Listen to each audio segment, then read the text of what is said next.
कहिड़ा खाधा ऐं मेवा अव्हां खे सियारे में ख़ुश्क खंघि ऐं ज़ुकाम खां बचाए सघनि था। सियारे जी मौसम शुरू थींदे ई नज़लो, खंघि ऐं ॿियूं बीमारियूं कर खणंदियूं आहिनि, जिन मां जान छॾाइणु तमामु ॾुखियो थी वेंदो आहे। उन्हनि सभिनी खां बचण लाइ ज़रूरी आहे त थधि में पंहिंजी क़ुवत मुदाफ़ियत खे मज़बूत बणायो त जीअं अव्हां जो जिस्म बैक्टीरिया ऐं वायरल इन्फेक्शन सां विढ़ण जी सलाहियत रखी सघे।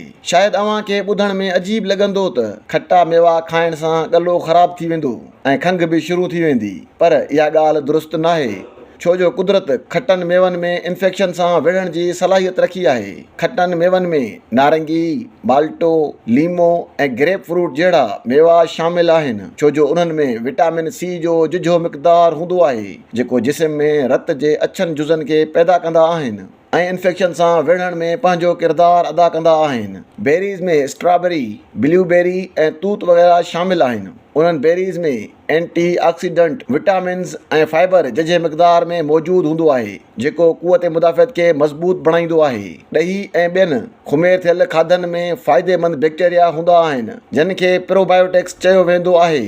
ॾही में मौजूदु सुठा बैक्टीरिया आंडनि खे सेहतमंद बणाइण में मदद फ़राहम कंदा आहिनि, जेके मुदाफ़ियती कम में मुख्य किरदारु अदा कंदा आहिनि। पालक जहिड़नि पननि वारियूं भाॼियूं विटामिन्स, मिनरल ऐं एंटी ऑक्सीडेंट्स सां भरियल हूंदा आहिनि, जेके मुदाफ़ियती निज़ाम खे मज़बूत बणाईंदा आहिनि। उन खां सवाइ अदरक बि खंघि खां बचाइण में बहितरीनु किरदारु अदा कंदो आहे। अदरक में सोज खां बचाव ऐं एंटी ऑक्सीडेंट जूं ख़ासियतूं हूंदियूं आहिनि, जेकी खंघि ऐं नज़ले ज़ुकाम सां सलाहियल साह जे बीमारियुनि खे ख़तमु करण में मदद ॾींदियूं आहिनि।